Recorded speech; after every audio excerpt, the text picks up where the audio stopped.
Hello and welcome back to the Dune Minute Podcast, your place to dive deep, minute by minute, into the cinematic adaptation of Frank Herbert's world of Dune. I am one of your hosts, Zach. And I'm John.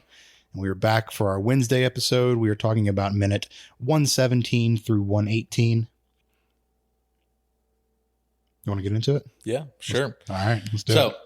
Yesterday we ended with the death of Dr. Liet Kynes. Pour one out. And the confusing statement of seeing the jet flares behind Orny 2, which is the ornithopter.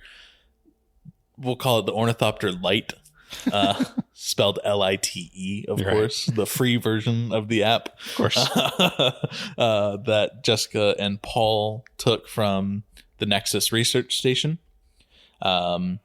In this minute, though, we're starting with 3 full-size ornithopters, just barreling through the desert to quickly catch up to Orny 2.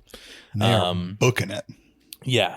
The minute starts off with like a really cool shot of like what looks like a bystander's perspective standing on the side of this dune as these 3 ornithopters just like buzz over the top of the dune and everything. I did go through frame by frame on this to make sure that it was the right model ornithopter, because if you look at them, the front half of both the Atreides and the Harkonnen ornithopters are very similar. They're that very angular cut, cabin view. But then the back half of the Harkonnen ornithopters still have that bug-like bulbous shape to them. Yeah. So these are the correct model ornithopters that the VFX team used. Okay, good. I appreciate that. But yes, they're fucking, booking it, and they are Harkonnens. And we see a really cool shot of the 3 ornithopters approaching the Coriolis storm. Yeah. Yep. We talked about it before. Quick recap. These Coriolis storms are fucking huge. They're incredibly violent. Yep. Winds up to 400 miles an hour or so. 800. I think I said 800. 400. Because it was double whatever the highest rank of tornado was, which was only 200 miles an hour. Okay. Why am I thinking 800 kilometers an hour is a phrase that I've heard? That is something that Rabin says later on. Oh, that's right. But I'm talking miles an hour. Okay, fair. So you're talking American units. I'm talking in freedom units. But yes, 800 kilometers an hour. But what we don't really see, and maybe it's just because everything in this movie is various shade of tan, in case you haven't noticed from our thumbnails. Yeah. All the thumbnails, most of the thumbnails are either very dark or tan. They're leaning into those earth tones. I do my best to like make them work as much as I can. Don't at me. But yeah, so what we don't see is Orny 2 ahead of these 3. Yeah. And after seeing shots that we'll talk about later on, I can understand why you can't see them, because Orny 2 from the back is just tan against the tan, Coriolis storm. But yeah, we see once again just how tall this Coriolis storm is and everything. The dunes look like regular ground, almost compared to them. But yeah, Paul begins taking evasive maneuvers as each of these Harkonnen ornithopters he begins firing homing missiles. Yeah, he puts them into a hella steep climb. Yeah. Jessica's like pushed back in the seat, slammed back into her seat. Yep. Probably pulling 3-4 G's on this turn. I would love to see like what the black box in this ornithopter was recording. Yeah. I don't know if black boxes record like G's. They should. That are being captured by these vehicles as they're flying, but damn. Yeah, it looked intense for sure. But yeah, Paul takes some pretty ballsy evasive maneuvers, and we got to remember he was probably taught to fly by Duncan Idaho, Yep. who, as we've seen, is a very ballsy pilot. Yeah. Do you think Leto was ever jealous that Paul got to learn to fly like from Duncan and like got to spend his time doing all that kind of shit while Leto was busy doing Duke shit? Probably at some level. Yeah. He always wanted to be a pilot. Yeah. So these missiles, they're trying to shoot Paul and Jessica out of the sky. Yep. Alarms are just going off. Yep. In this thing. Beep, beep, beep, beep, beep. We get a quick shot of some of the other instruments here. We do. And I hope you did a frame by frame on this. I have notes. Yes, good. So numbers in Galak Yep. are Arabic numerals. Well, only one of them is. No. The rest of them aren't. All of them are. I did not see any like numbers that I recognized on the other ones. 450, 456, 457.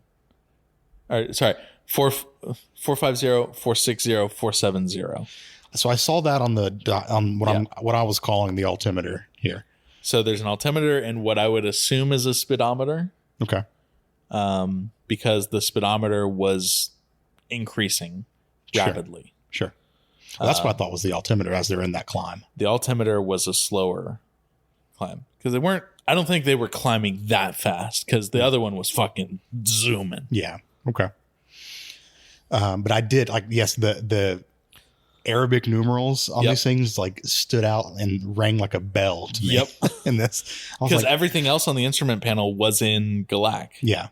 I was like, what the heck? Like what? I don't understand. It's weird though because like it's not just like it's not the clean Arabic numerals that we're used to. Like the 4 had like a little bit of embellishment. The 5 had a little bit of embellishment on it. The 0 was like almost like a rhombus shape. Okay. Like it was kind of gotcha boxy and then tilted a little bit. I want that font. Yeah. I want that font on my computer. Yeah. I guess that makes sense though. So if you're thinking this is 30,000 years in the future. Yep. Sure, languages are going to evolve, get merged together, whatever. Yep. But numbers don't change. Yeah, math is probably not going to be something that changes. Yeah. So I conceptually it makes sense. I wasn't thinking about it. So when I saw that, I was like, what the hell are those things doing here? So we have the altimeter ranging in this shot from 450 to 470 meters.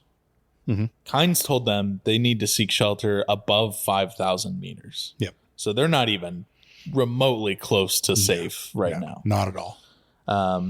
But, Paul makes this evasive maneuver into the storm, probably to try and use the storm to his advantage to not necessarily to try and hide, I guess, as much as he can from these heat-seeking missiles and stuff, and then like hope that maybe something in the storm knocks them out or whatever. Yeah, and we see that happen pretty quickly. We do. Yeah. To one of the missiles, at least, it gets knocked out pretty quickly. Well, it seemed like as soon as they entered into the main part of the storm, whatever tracking systems that or guidance systems that those missiles were using were immediately useless. Yep. Because they just start tumbling. Yeah. And the same thing happens to the ornithopter as well. The wind is just overpowering the poor little heart mollusks. Yeah. and the jets of the ornithopter. Everything's kind of tumbled into a free fall at this point. Yeah. One of the missiles explodes behind the ship. The other 2 almost tumble forward and detonate directly above the ship. Yeah. But not so much to the point where they break the hull of the ship. No. Not yet. It was close. One of them damages it pretty significantly. Yeah. But we won't see that till later. Yeah. And the thing that like unnerved me, and this was the intention, was just all the creaking and the clanging of this old ship as it's being tossed around by the storm. All the shit being like smacked against the window. Yeah.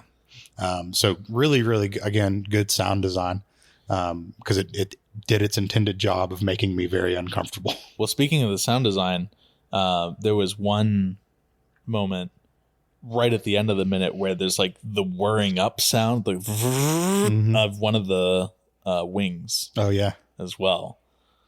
Yeah, whoever was really doing good. sound design fucking cooked on this scene. Yeah. So, yeah, as Jessica said a little bit ago, Paul, we're not high enough. So they got to start climbing. Yeah. There's not a lot more that happens in this minute. No. But we do get some shots of like the ball joints of the wings and just really illustrating that the ship is old. Yeah. And just as a kind of a warning to our listeners, some of these minutes coming up are going to be pretty sparse just because a lot of it is action of flying through a storm. Yep. So we're going to do as much as we can to kind of look at everything that we see, but these are minutes best seen, I think, rather than talked about. Sure. So might have some shorter episodes this week and next week. But yep. Yeah, well, that'll do it. I don't have any book notes for this. Yeah, they do fly into the storm in the book, so it's kind of keeping pace with what we're hearing. Being chased by more Harkonnen and in true book fashion, we hear about this after the fact versus being inside of the ornithopter with them. But there are parts where they're going through the storm and Jessica is doing her freak out, calm down, panic thing that we'll talk about tomorrow. Yep. So it's a lot more relevant on tomorrow's episode. Yeah. So let's do it. Let's get back here tomorrow and keep talking about the storm. Yeah. All right. Well, we'll see you later. And in the meantime, if you want to reach out to us, as always, on Instagram, we are The Dune Minute. On Twitter, we are Dune Minute. And you can email duneminute@gmail.com if you'd like to get in touch. All right. See you then. See you.